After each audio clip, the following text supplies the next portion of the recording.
ya. Thank you kesaksiannya. Tapi benar kok, kalau kita hidup berkenan ya di hadapan Tuhan ya, kita lakukan bagian kita sungguh menghidupi panggilan kita. Percaya kok Tuhan itu nggak akan pernah berhutang. Bahkan ya seperti Inga tadi bilang, kerinduan-kerinduan yang kita nggak mention ke siapa-siapa gitu ya. Tapi Tuhan itu akan kasih kok. Sungguhan ya. Jadi hari ini saya kumpulkan, saya tuh cuma mau reminder lagi ya, harusnya memang setiap istilahnya setiap musim aku cuma mau reminder tema yang apa yang uh, pemimpin kita canangkan istilahnya ya, itu kita harus benar-benar menghidupinya dari waktu ke waktu ya. Soalnya tanpa kita sadari mungkin dengan berjalannya waktu, dengan berjalannya kita dalam pelayanan, dalam kegerakan, sometimes kita bisa miss gitu ya. Jadi saya mau sharing ini harusnya di-sharingkan kemarin waktu CT-nya fasnya Jenny ya.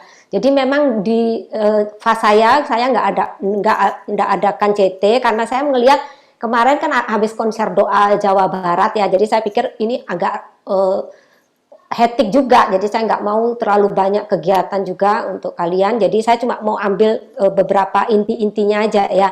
Jadi tema tahun ini kan The Year of Praise and Provision ya. Kita baca di 2 Tawarikh 20 ya, si Billy sudah sharing ya. 2 Tawarikh 20 saya baca lompat-lompat aja ya. Saya baca di poin-poinnya ayat 1 sampai yang keempat. Setelah itu Bani Moab dan Bani Amon datang berperang melawan Yosafat bersama-sama sepasukan orang Meunim.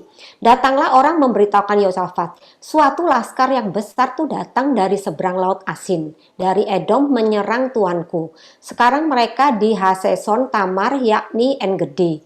Yosafat menjadi takut lalu mengambil keputusan untuk mencari Tuhan. Ia menyerukan kepada seluruh Yehuda supaya berpuasa dan Yehuda berkumpul untuk meminta pertolongan daripada Tuhan. Mereka datang dari semua kota di Yehuda untuk mencari Tuhan. Nah, kalau yang dari ayat ini yang saya baca bahwa kita tahu bahwa apa? Pada saat mereka terdesak istilahnya ya, apa yang mereka lakukan? Mereka mencari Tuhan. Apa yang Yosafat lakukan? Mereka memutuskan untuk apa? Berkumpul dan mencari Tuhan. Ya memang itu harusnya yang kita lakukan. Jangan sampai kita apa? Mencari backing, mencari manusia. Ya. Nah kemudian yang saya lanjutkan lagi di ayat 15. Ayat 15 setelah mereka mencari Tuhan, apa yang terjadi? Ayat 15 sampai 17. Dan berseru, camkanlah hai seluruh ini maksudnya dari yang 14 ya saya baca. Lalu Yahasiel bin Sakaria bin Benaya bin Matanya, seorang Lewi dari Bani Asaf, dihinggapi roh Tuhan di tengah-tengah jemaah dan berseru. Jadi ini perkataan Tuhan. Camkanlah hai seluruh Yehuda dan penduduk Yerusalem dan tuanku Raja Yosafat. Beginilah firman Tuhan kepadamu. Janganlah kamu takut dan terkejut karena laskar yang besar ini. Sebab bukan kamu yang akan berperang, melainkan Allah.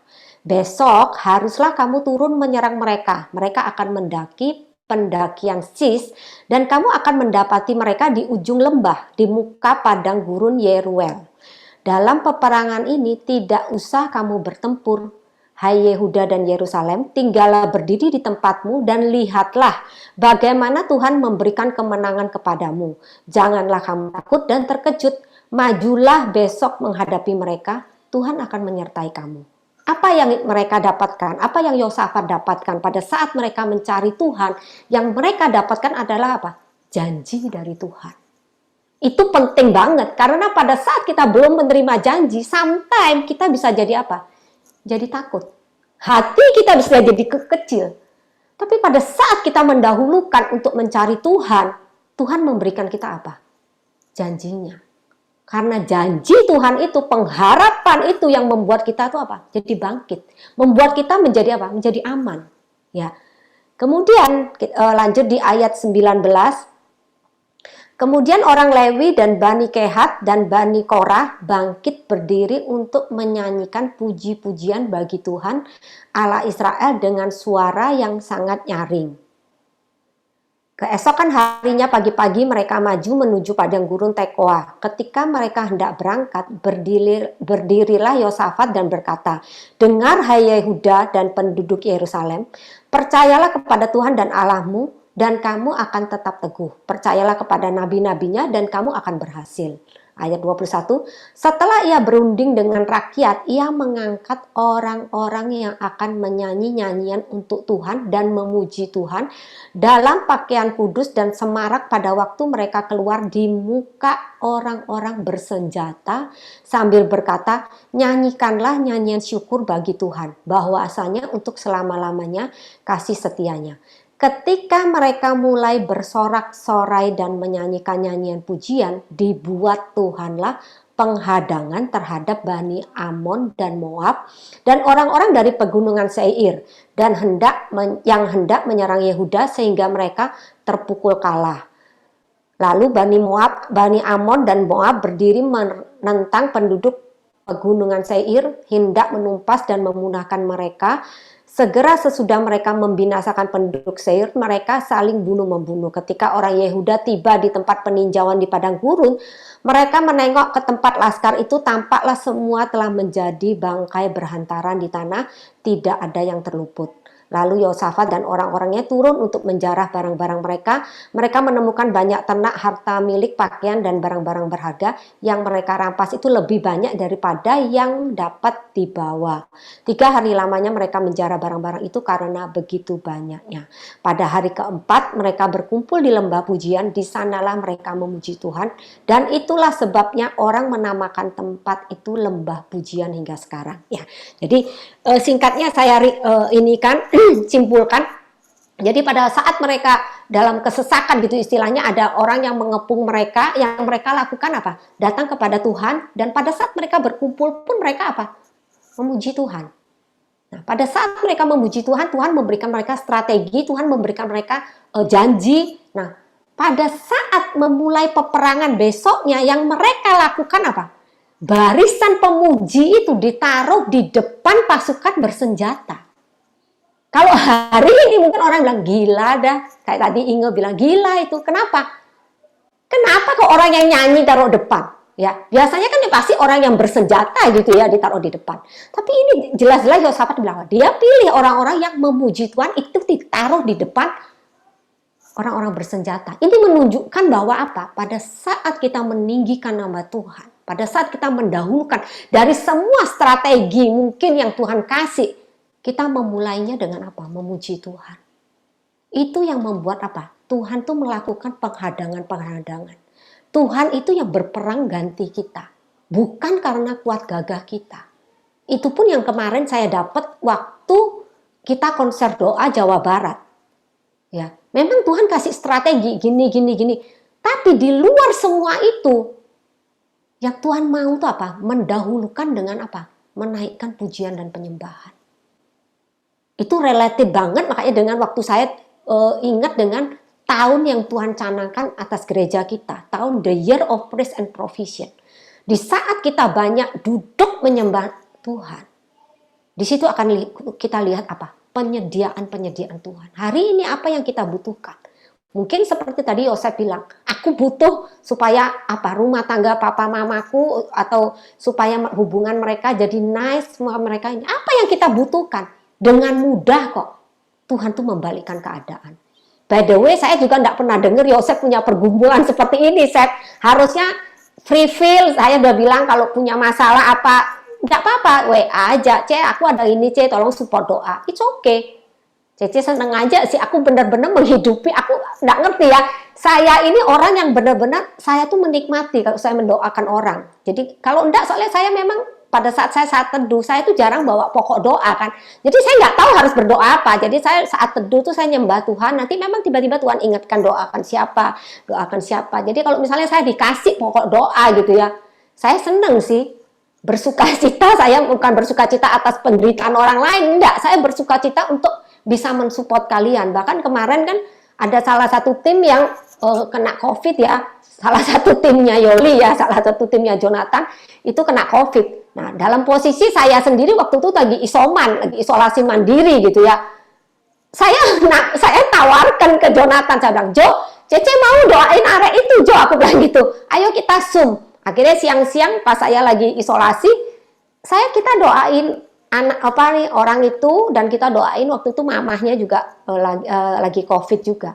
Jadi kita doakan. Jadi saya tidak pernah menutup waktu, maksudnya pada saat saya badannya lemah waktu itu juga, saya bilang saya enjoy banget saya pada saat saya mendoakan orang lain, karena saya merasa ya itu panggilan saya ya. Jadi saya nggak pernah merasa terbebani pada saat kalau ada orang banyak misalnya cerita, aku perlu disupport ini, it's okay, jangan sungkan-sungkan, anytime bisa WA saya. Jadi saya kaget juga tadi dengar Yosef, tapi puji Tuhan lewat itu benar-benar nama Tuhan dipermuliakan. Karena apa?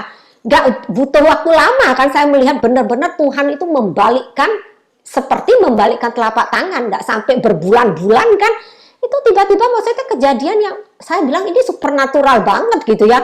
Sakit yang kalau orang depresi itu mungkin berbulan-bulan gitu ya, ini cuma sebentar, tapi itu pun benar mendatangkan apa? Kebaikan.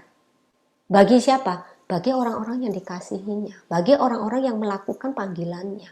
Tuhan itu nggak akan pernah berhutang kok ya. Jadi tentang the year of praise and provision kita bisa lihat juga tentang apa? Yang tembok Yeriko ya. Gimana pada saat mereka cuma sekedar menaikkan ya, istilahnya mereka menaikkan puji-pujian kepada Tuhan, tembok itu diruntuhkan ya. Demikian juga maksudnya. Jadi bulan-bulan ini setiap saya melayani orang, saya cuma bilang dengan mereka apa? Banyak pujian penyembahan. Kemarin pun waktu saya isolasi, jujur panas dingin ya, demam naik turun ya, puji Tuhan ingat ya, OTG istilahnya, dia tidak ada gejala. Saya ini gejalanya cukup ini juga ya, maksudnya demamnya naik turun, jadi setiap hari itu kedinginan, nanti panas, tidak karu-karuan, badan itu tidak bisa diajak kompromi gitu ya. Mau main gitar ya, bisa main gitar cuma 3 hari pertama mungkin, setelah itu tidak kuat, geletak terus ranjang gitu ya. Tapi saya berusaha dengar khotbah. Saya dengar khotbah, kemudian saya pujian penyembahan sih ya. Ya sampai sekarang sih overall sudah oke, walaupun memang hasilnya saya juga tidak tahu kenapa hasilnya masih positif gitu ya. Saya sudah swab 2 kali ini, sudah 2 kali swab masih positif, katanya nanti dites lagi hari Sabtu. Oh it's okay, aku pikir aku tidak masalah sih. Ya cuma dengan hasil kayak yang belum negatif membuat aku yang nggak boleh keluar gitu istilahnya ya. Aku harus benar-benar di rumah aja gitu ya. Tapi overall aku oke, sudah bisa masuk menara dari minggu lalu, aku sudah masuk menara sih. Ya, yang penting aku tidak terhalangi untuk melayani Tuhan, aku merasa feel oke gitu ya. Jadi dari ini sebagai pendoa, kita tuh apa? Benar kita tuh harus take our position. Kita tuh harus ambil posisi kita sebagai seorang pendoa ya. Kita harus benar-benar ambil posisi kita apa? Standing in the gap. Kalau panggilan kita sebagai seorang pendoa, berarti kita harus berdiri loh ya. Bukan cuma dengan pergumulan kita. Jujur ya. Aku tuh selama COVID ya, aku tuh nggak pernah berdoa supaya aku sembuh loh. Aku tuh juga heran. Setiap aku ambil gitar misalnya gitu ya, aku nyembah Tuhan. Ya cuma nyembah toh. Ya nyanyi tentang ini dekat Tuhan. Tapi aku nggak pernah secara khusus doa, Tuhan aku tuh sakit, Tuhan sembuhkan aku. Ya enggak ya, aku juga heran apakah salah ya, enggak ngerti. Aku nggak pernah fokus, cuma pada saat aku lemas gitu, ya sudah aku cuma tiduran, setel itu. Tapi jujur hari ini pun aku nggak pernah doa waktu mau swab pun aku nggak doa, Tuhan biar hasilnya negatif. Enggak juga gitu ya. Istilahnya aku pergi swab itu dengan pasrah ya, terserahlah Tuhan.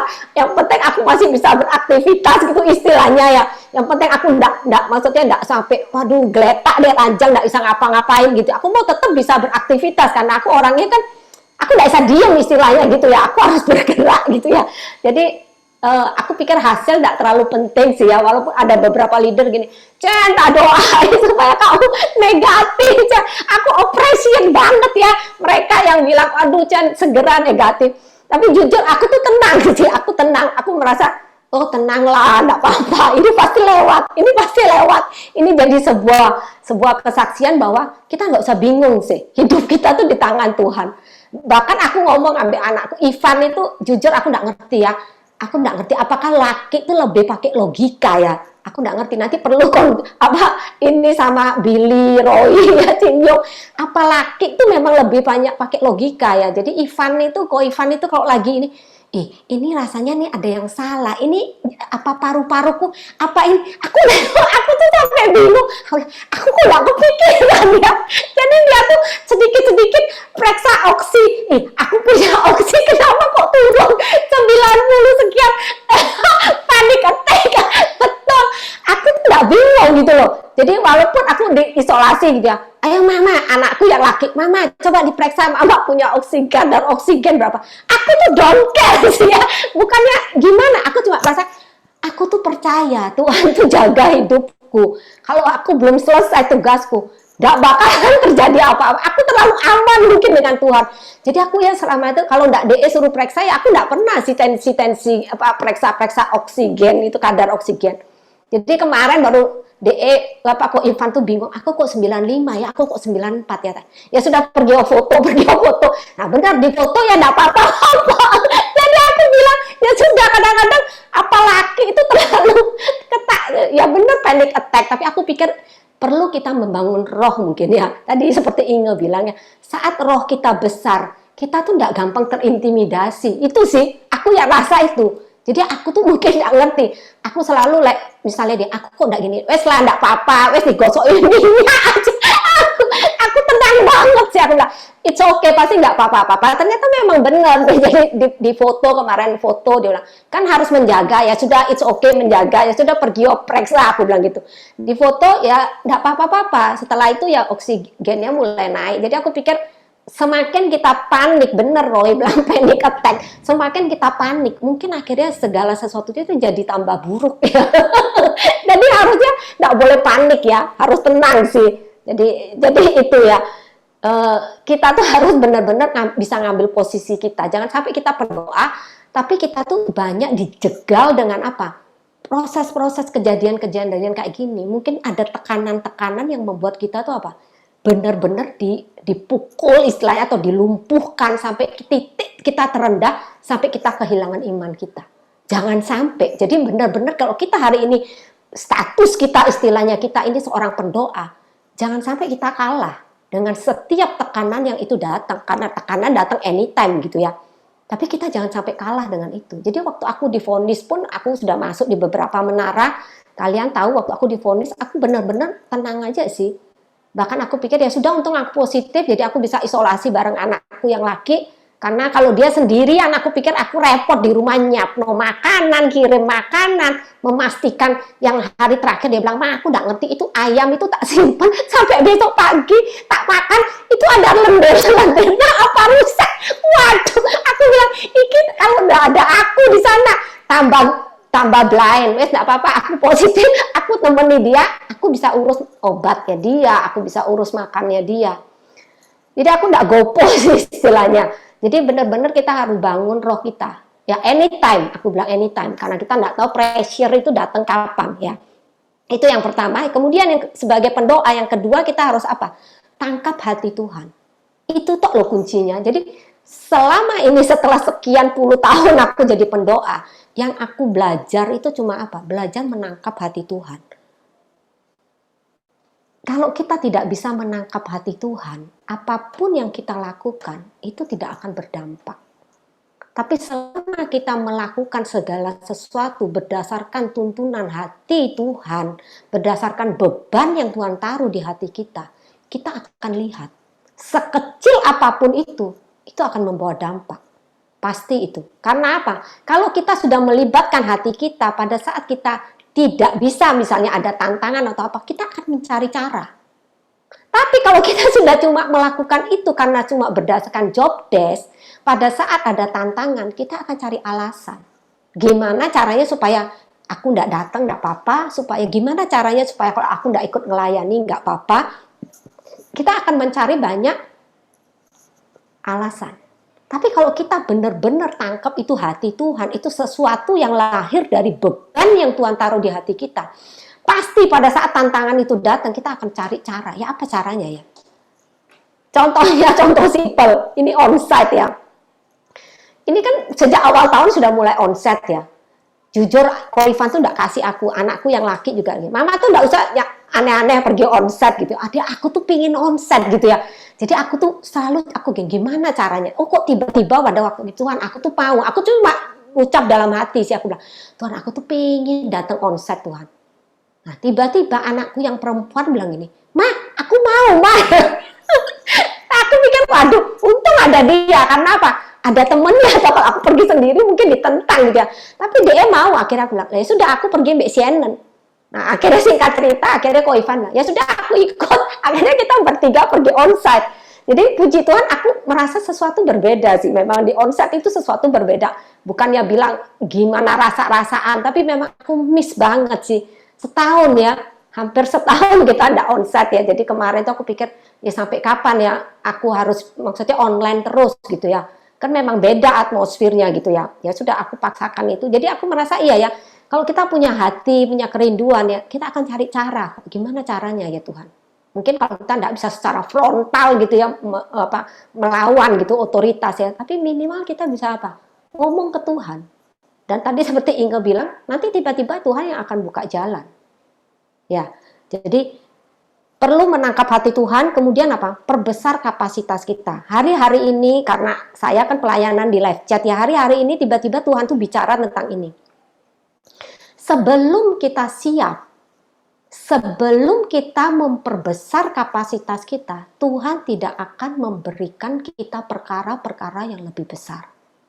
Ya, contohnya gini, di live chat ini, permohonan doa yang masuk itu setiap hari Rabu dan Sabtu itu sekitar 7.500. Naik-naik mungkin berkisar 8.000, tapi tidak pernah lebih dari 8.000 lebih gitu ya. Nah, sampai satu saat saya batin, saya bilang ini 7.500, saya sometime, itu loading. Pada saat saya kirim jawaban doa, itu loading. Nah, pada saat loading, saya pikir, waduh, ini sudah bahaya ini. Saya cuma batin dalam hati, ini bahaya, ini kalau sudah mulai kita ngirim permohonan loading, ini kalau lebih banyak lagi, pasti nanti error gitu kan. Waktu saya batin itu ya, saya kagetnya, minggu depannya, apps-nya itu di-upgrade.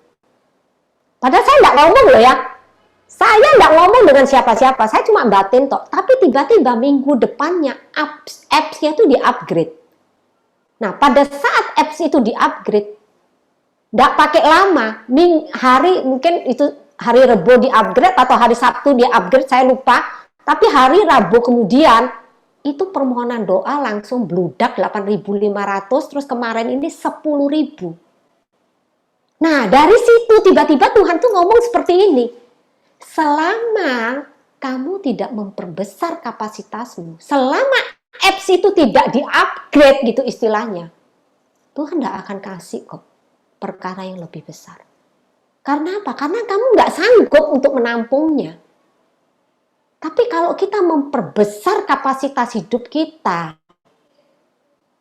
kita akan lihat bagaimana Tuhan akan mempercayakan hal-hal yang lebih besar lagi. Tapi selama kita belum memperbesar kapasitas kita, ya Tuhan istilahnya, tidak mungkin Tuhan kasih kepercayaan yang lebih besar kalau kamu dengan kepercayaan yang kecil, kamu belum bisa menghandle-nya. Istilahnya kan seperti itu. Tapi kalau kamu bisa menghandle-nya, Tuhan akan kasih yang lebih besar. Saya amazing banget sih, kemarin sudah 9.000 sekian ya. Terus sudah di atas 8.000, bahkan ya sudah di atas 9.000. Dari perkara-perkara itu tiba-tiba Tuhan tuh membukakan sesuatu. Iya ya, bagian kita itu, saya tadi dengar satu khotbah, khotbahnya, saya lupa khotbah siapa, saya banyak dengar khotbah sih ya. Pokoknya intinya tuh waktu saya dengar khotbah itu, tiba-tiba Tuhan tuh kasih saya sebuah ilustrasi. Kita itu seperti pohon, ya. Setiap anak Tuhan istilahnya, kita itu seperti pohon. Dari sebuah pohon gitu ya, yang bisa memberkati itu apa? Buah kita, ya. Semakin manis, semakin orang akan menikmatinya. Kemudian apa? Kalau dahan kita banyak dan kita memiliki daun-daun yang rimbun, itu berarti apa? Akan banyak burung-burung yang bersarang di pohon kita, Atau orang-orang di bawahnya mungkin pada saat hujan, pada saat panas, mereka bisa berlindung di bawah pohonnya. Nah, untuk kita menjadi sebuah pohon yang bisa besar, pohon yang rindang, dahannya besar-besar, buahnya juga banyak dan manis, apa yang harus kita lakukan? Berarti pohon itu harus makan apa? Harus diberi pupuk kan? Harus makan istilahnya. Pohon itu harus makan makanan yang apa? Makanan yang bergizi. Diberi pupuk. Kalau cuma dibiari aja istilahnya, apakah pohon itu akan menjadi pohon yang subur? Tentunya enggak. Nah, hari ini kita sebagai pendoa berarti harus memberi makan hidup kita. Hidup rohani kita ini harus dikasih makan. Caranya gimana? Ya banyak hal sih. Hari ini kalau kita lihat kan Yeni konsen banget membangun kita gitu ya. Apa yang disediakan, apa yang dilemparkan istilahnya dari pemimpin kita, mulai ikuti aja itu tuntunan itu. Kita akan melihat gimana hidup kita tuh kayak diisi. Roh kita tuh akan diisi. Nah itu membuat kita tuh apa? Tanpa kita sadari kapasitas kita akan semakin diperbesar. Saya merasa lewat doa membangunkan fajar itu membangun sekali sih. Tanpa saya sadari loh ya.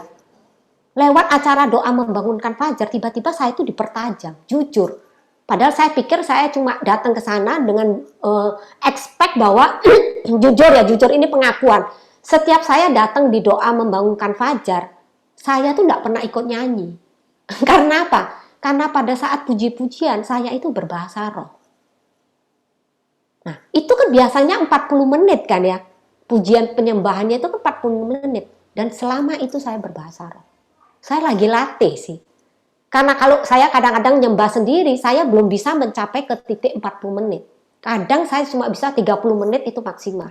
Tapi di doa membangunkan fajar, tanpa saya sadari, saya ikuti itu. Saya nggak ikut nyanyi. Jadi mereka nyanyi, saya bahasa roh terus. Sampai selesai pujian penyembahan itu 40 menit. Dan saya bisa lakukan itu. Dan tanpa saya sadari, setelah saya cuma 3 kali pertemuan kok, tiba-tiba saya melihat gimana Tuhan mulai mempertajam. Jadi saya merasa amazing banget tuh. Setiap hal yang maksudnya hal-hal yang Yeni kasih gitu atau pemimpin kita gitu ya. Pak Philip juga banyak sekali khotbah-khotbah mulai makan gitu. Entah ada waktu enggak ya pokoknya setel aja gitu ya. Saya sering setel ya di kamar mandi gitu ya. Pas saya mandi pasti saya setel khotbah. Ya saya selalu berusaha dengar itu, berusaha mengisi, berusaha makan. Karena pada saat kita makan semakin banyak, kapasitas kita akan semakin diperbesar. Ya. Kemudian yang ketiga, sebagai seorang pendoa, dapatkan perkenanan Tuhan. Tanpa kita mendapatkan perkenanan Tuhan ya, sometimes akhirnya apa? Apapun yang kita lakukan, itu akan jadi sia-sia.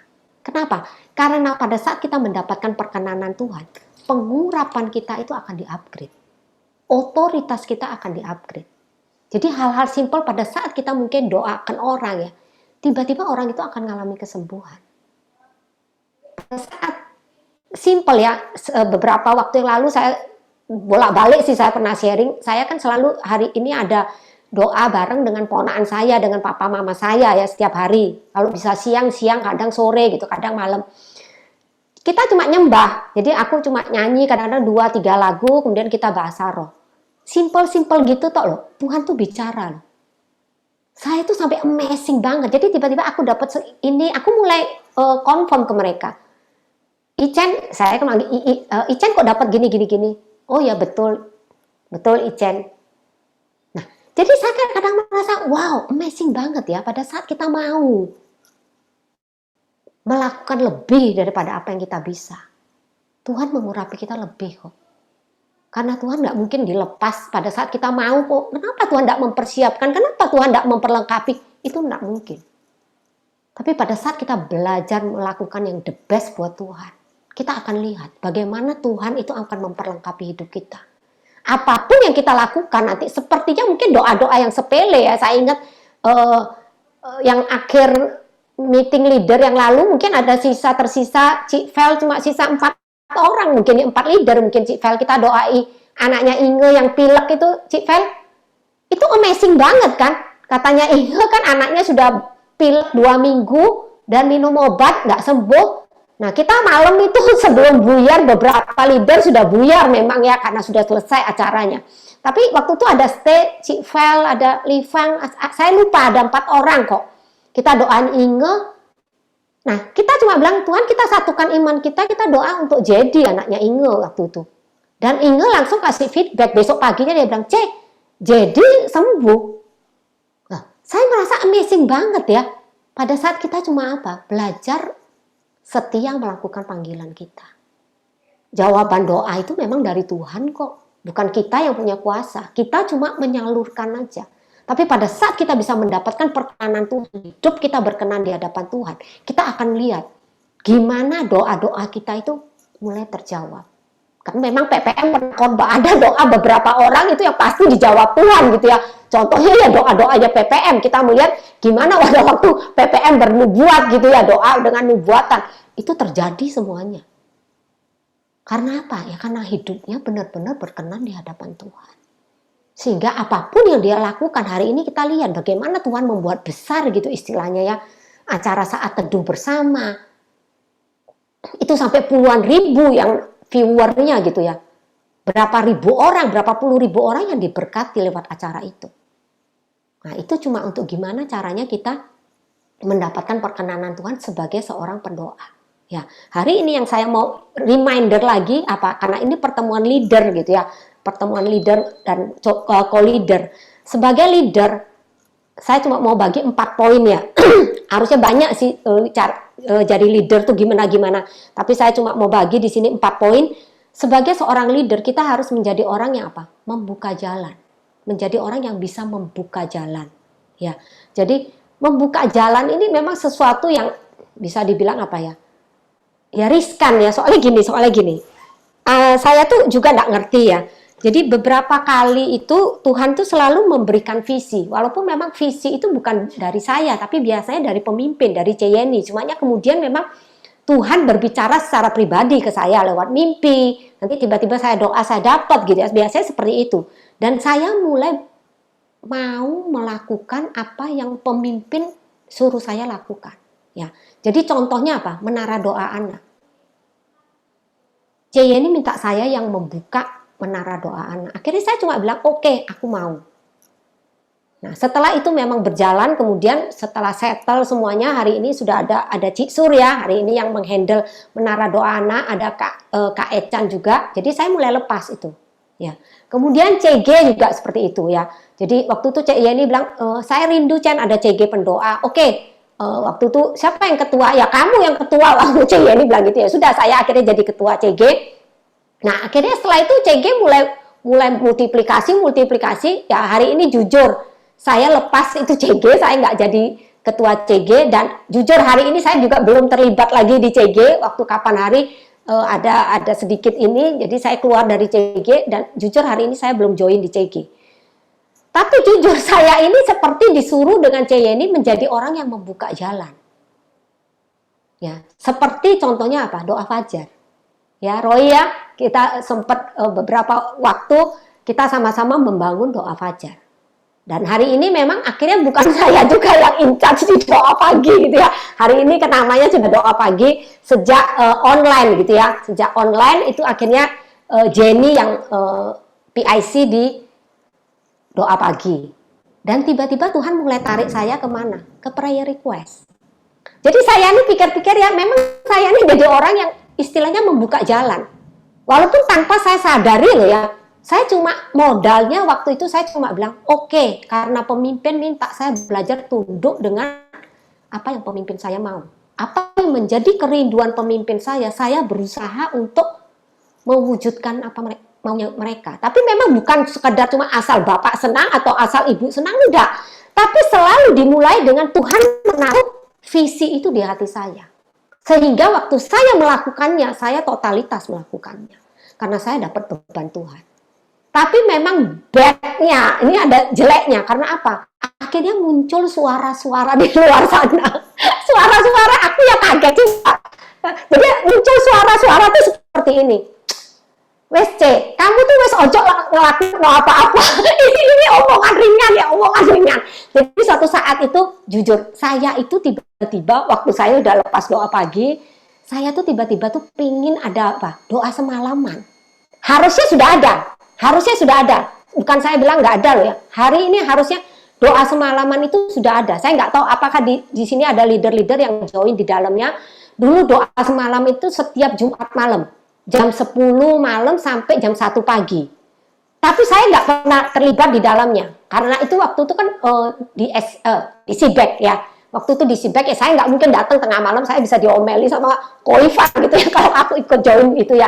Karena waktu itu aku lebih banyak memang di doa fajar. Nah, akhirnya saya nggak pernah ikut doa semalaman. Tapi waktu online doa pagi sudah di take sama Jenny, saya tuh punya kerinduan, aku mau bangkit ini doa semalaman. Yaitu tiba-tiba ada suara, tiba-tiba ada ngomong tiba-tiba ada suara seperti ini, kamu wes ojo bikin aneh-aneh, dia bilang gitu. Kamu tuh soalnya gitu loh, mari mbok buka, mari gitu mbok tinggal. Dia ngomong seperti itu. Nah, waktu dia ngomong seperti itu, aku tuh jujur, aku tuh kaget. Iya ya, aku tuh maksudnya aku mau mulai sesuatu, mari gitu tak tinggal. Tapi aku bilang gini, loh, tapi waktu aku tinggal, aku kan bukannya tidak bertanggung jawab. Selalu aku mempersiapkan, semuanya sudah overall, sudah oke, orang-orangnya sudah ada, dan tinggal mereka meneruskan aja. Waktu itu aku bilang, iya tapi masa aku salah? Sampai ya aku tuh berpikir dalam hati ya, suatu saat aku ketemu PPM, aku mau tanya, aku ini salah tapi aku tuh sampai berpikir seperti itu loh. Nah, jujur setelah itu ya, belum ketemu gitu ya, aku belum tanya ya. Tapi tiba-tiba Tuhan itu baik loh. Aku tuh dikasih peneguhan dari siapa? Dari Ceyeni. Loh, jadi aku tidak pernah ngomong. Aku tidak pernah ngomong ke Ceyeni bahwa waktu aku mau memulai sesuatu ada satu orang ngomong seperti ini. Aku tidak ngomong ke Ceyeni, tapi tiba-tiba waktu kita ngobrol santai sama Ceyeni tuh ngomong, Jen, contohnya kayak kamu, ini ngomong-ngomong santai gitu ya. Contohnya kayak kamu gini, Jen, dia bilang, kamu nih orang yang memulai sesuatu, tapi mari gitu, memang kamu tinggal. Sampai ada satu orang lapor ke aku. Cek ya ini sendiri ngomong gitu. Cek Sucen tuh kenapa gitu toh, Cek? Setengahnya memulai sesuatu, tapi mari gitu ditinggal. Tapi lucunya Cek ya ini tuh bisa ngomong gini. Cek ya ini bilang, loh, tidak semua orang punya karunia seperti itu. Wih, aku kaget. Cek ya ini ngomong seperti aku kaget. Oh iya dah. Aku dalam hati, tapi dalam hati aku bilang, oh iya benar dah. Terus Cek ya ini bilang, iya Cen. Akhirnya waktu itu aku ngomong sama orang itu, tidak semua orang terpanggil untuk menjadi orang yang membuka jalan. Tapi Sucian ini memang panggilannya dia menjadi orang yang membuka jalan. Setelah itu memang akhirnya ada orang lain yang akan meneruskan. It's okay, Chen, kamu jangan terintimidasi. Tapi begitu kayak ini ngomong gitu, itu seperti sebuah siraman. Aku lagi, oh berarti aku tidak salah ya Tuhan. Nah ternyata tadi aku dengar satu khotbah lagi. Khotbahnya PPM, ternyata PPM pernah khotbah seperti itu. Tentang apa? Paulus dan Timotius. Paulus itu orang yang membuka jalan dan Timotius itu orang yang melanjutkan pekerjaannya Paulus. Itu sama seperti Elisa dan Elia. Elia adalah orang yang membuka jalan. Sekolah nabi-nabi, akhirnya yang meneruskan siapa? Elisa. Nah, akhirnya beruntutan Tuhan tuh seperti kasih aku tuh peneguhan, karena aku tuh jujur aku tuh bertanya-tanya, Tuhan aku salah tak Tuhan? Jujur aku tuh takut salah di hadapan Tuhan ya, karena aku tidak mau melakukan sesuatu yang itu tidak berkenan di hadapan Tuhan. Kalau aku misalnya dianggap salah gitu sama orang-orang, aku mulai introspeksi. Introspeksi dalam artian aku akan tanya ke Tuhan, apakah aku salah? Kalau seandainya aku salah, aku akan memperbaiki. Nah, tapi akhirnya Tuhan itu meneguhkan sih dari beberapa khotbah sampai tadi aku dengar khotbah itu menjelaskan tentang ini lagi. Jadi justru seorang leader itu harus menjadi orang yang bisa membuka jalan. Membuka jalan sampai nanti ada orang yang mengikuti Anda dari belakang. Itu namanya seorang leader. Ya, jadi strategi atau visi-visi yang Tuhan beri, kita harus berani apa? Berani melakukannya. Kalau saya dulu dibilang ya, kayak menara doa anak, kita mulai cuma dengan 4 anak. Kalau waktu itu aku rontok gitu istilahnya di tengah jalan, mungkin hari ini menara doa anak nggak ada. Karena jujur waktu itu kita bukan cuma 4 anak, kemudian kakak-kakaknya itu ada 4 orang pendoa yang waktu itu confirm untuk mereka mau backup menara doa anak. Tapi dengan berjalannya waktu, tiba-tiba rontok satu persatu pendoanya rontok. Tersisa saya. Tapi waktu itu saya cuma ngomong dengan Tuhan. Tuhan, kalau ini hatimu, saya akan tetap bangun menara doa anak. Nah, pada saat saya cuma punya komitmen seperti itu, tiba-tiba Tuhan mulai tambahkan. Mulai kirim orang-orangnya, pendoa-pendoa yang akhirnya bisa membackup, mensupport saya untuk kita sama-sama membangun menara doa anak. Ya akhirnya muncul ada Cik Sur, kemudian ada waktu itu ada Wijen, ada Dendi, orang-orang yang capable yang tiba-tiba dikirimkan Tuhan. Nah sampai akhirnya hari ini aku sudah tidak bisa handle menara doa anak, ya mereka akhirnya sekarang mereka jalan kok. Saya nggak ngerti, saya nggak pernah update juga terakhir jumlah pendoa anaknya berapa, tapi kalau saya lihat dari IG story itu, dari story-story yang mereka upload gitu ya, mungkin sekitar 20 ada itu hari ini. Amazing banget sih, saya tahu menara doa anak ini nggak mudah, karena setiap anak itu untuk datang ke menara doa anak, itu perlu kerjasama dari orang tuanya. Selama orang tuanya nggak mau mensupport, ya nggak bisa. Kalau anaknya mau, tapi orang tuanya nggak mau nganter, ya nggak bisa. Gak mudah memang untuk membangun menara doa anak ini. Tapi saya melihat ini visi besar sih. Ini visi besar. Ya. Jadi ya itu ya, kita harus jangan mudah give up sih. Jangan mudah give up. Pada saat kita memulai segala sesuatu jangan mudah give up. Yang penting apa? Kita bisa menangkap hati Tuhan, ya. Kemudian leader itu apa? Menunjukkan jalan, ya. Sebuah perumpamaan pelita. Dibilang bahwa pelita itu apa? Firman Tuhan itu adalah pelita bagi kaki kita. Jadi kebenaran itu pada saat kita menunjukkan kepada orang-orang di bawah kita, orang-orang yang kita pimpin, jadikan kebenaran firman itu apa? Menunjukkan jalannya mereka. Bukan istilahnya gini, pelita itu kayak senter misalnya ya. Senter itu supaya bisa menunjukkan jalan, kita terangi di kaki kan. Tapi kalau senter itu kita arahkan langsung ke mukanya orang gitu istilahnya ya. Orang itu akan apa? Menutup kan. Silau kan. Seperti itu juga kebenaran. Kalau sepertinya kesalahan orang kita telanjangi gitu ya dengan cara yang langsung to the point ke orangnya ya. Mungkin orang itu jadi silau dan mereka malah menutup mata terhadap kebenaran. Tapi kalau kita jadikan kebenaran firman itu sebagai petunjuk jalan, diarahkan mereka, oh caranya seperti ini dengan cara yang nice ya. Pemimpin ini memang harus belajar sih, harus belajar. Saya pun belajar, saya orang yang kaku, saya orang yang keras gitu ya. Tapi saya tuh banyak belajar, C. Ini selalu ngomong, Chan kamu belajar kayak gini-gini, oh oke, C. Saya mau diintrospeksi, saya mau dikoreksi untuk saya belajar gimana caranya menjadi pendoa, menjadi leader yang lebih baik. Saya selalu belajar seperti itu sih. Jadi untuk kita sebagai leader, kita tidak bisa menuntut member kita istilahnya karena mereka tuh apa? Volunteer. Jadi sometimes kalau kita terlalu menuntut mereka ya, mereka pasti bilang, loh C, aku nih loh cuma volunteer C. Ya benar sih, hari-hari ini tuh Tuhan kayak berbicara, iya ya mereka tuh volunteer. Yang bisa kita lakukan sebagai leader tuh apa? Memotivasi. Ya, beda antara memaksa dengan memotivasi. Kalau kita memaksa itu ada unsur benar-benar orang yang nggak mau kita seret istilahnya untuk melakukan apa yang kita suruh. Dengan apa? Dengan paksaan dan membuat orang itu apa? Angkel mungkin. Orang itu apa? Nggak terima baik mungkin. Karena merasa apa? Aku kok dipaksa sih? Aku lo bukan full timer, aku lo volunteer, aku lo punya kegiatan, aku lo kerja, benar kan?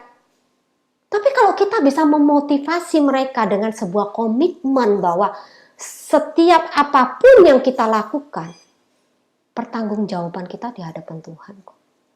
Nah, pada saat kita memberikan mereka nilai-nilai, mungkin mereka akhirnya apa? Dengan sukacita melakukan apa yang kita suruh.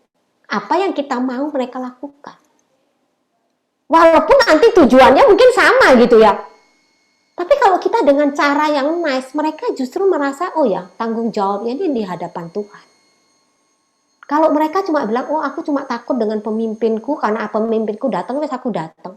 Mungkin dia aras-arasan dan mereka juga nggak bertumbuh. Padahal goal kita, pada saat kita mengelit orang, yang kita mau tuh apa? Mereka bertumbuh.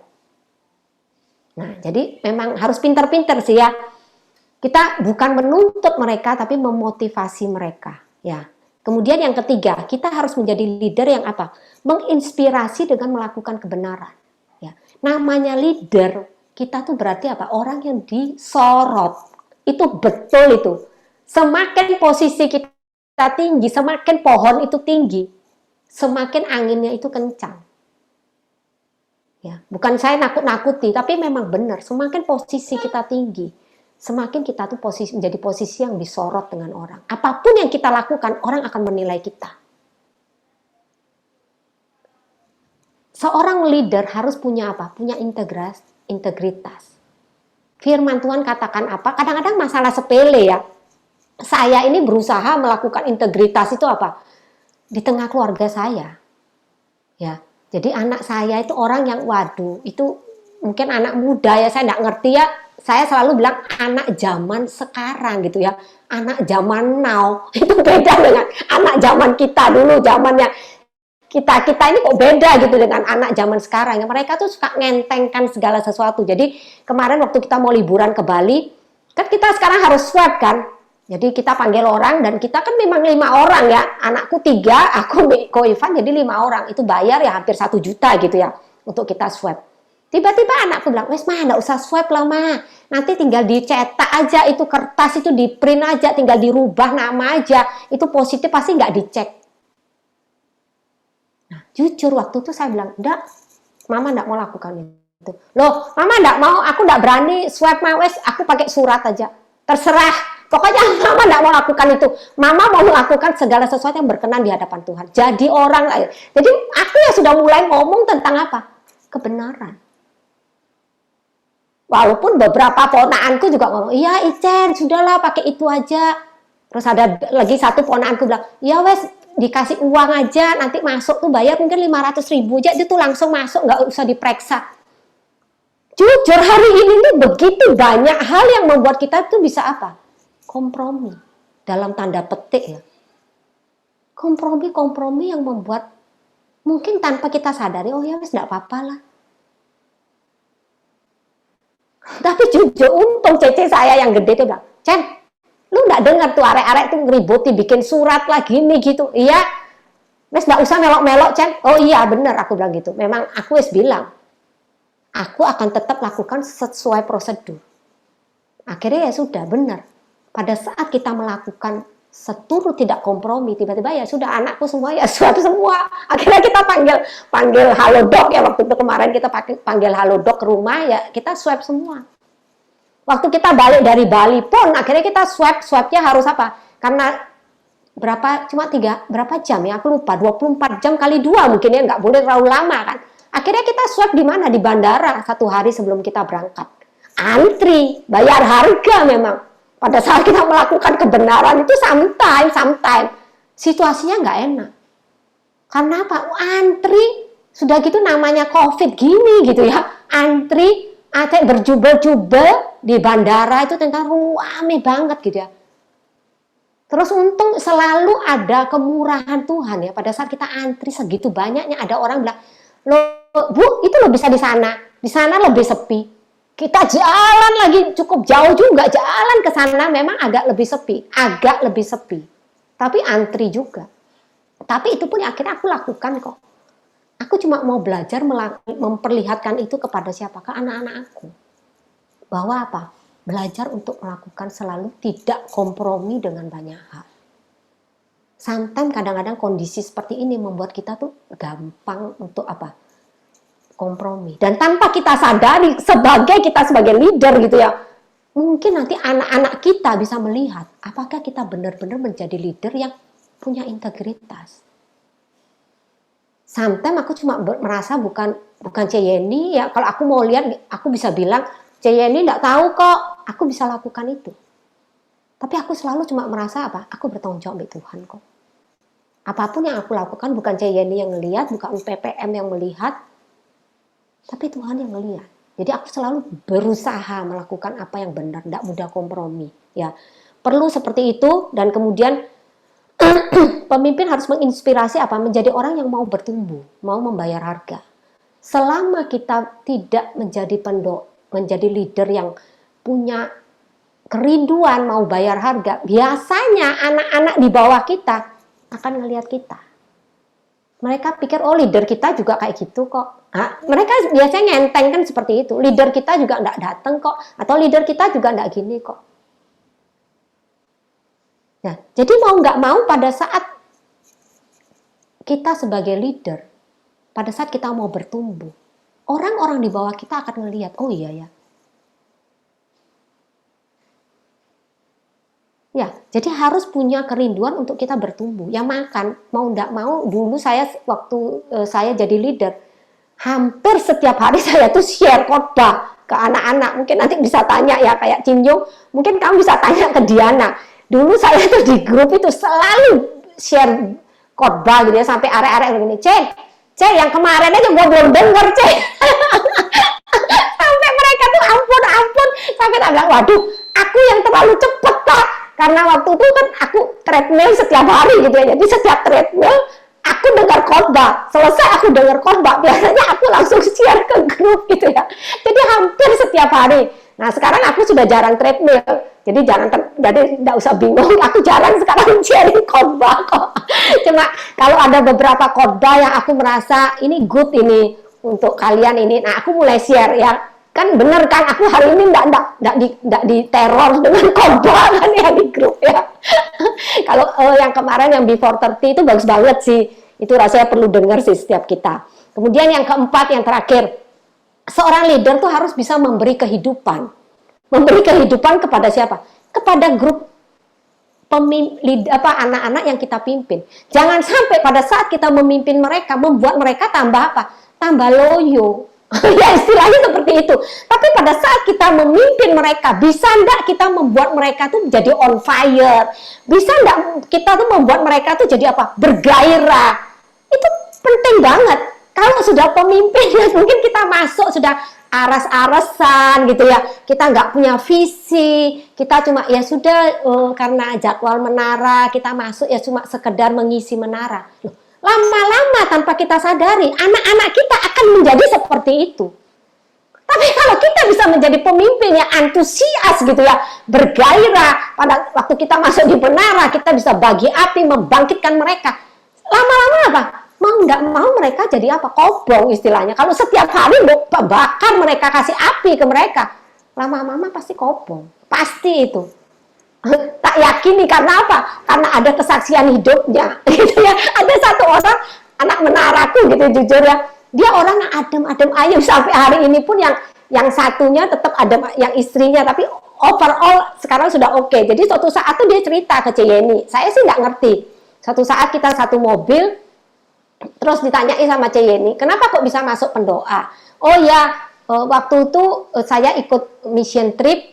Kemudian ditanyai mau pelayanan apa. Waktu itu saya nggak tahu mau pelayanan apa. Terus akhirnya bilang, ya sudah kamu pendoa aja ya. Oke, karena belum punya pelayanan. Akhirnya dia bilang, ya sudah ikut pendoa. Nah, jujur setelah itu dia bilang waktu pulang ke Surabaya, tiba-tiba karena di CG itu. Nah, makanya saya bilang CG ini penting banget sih.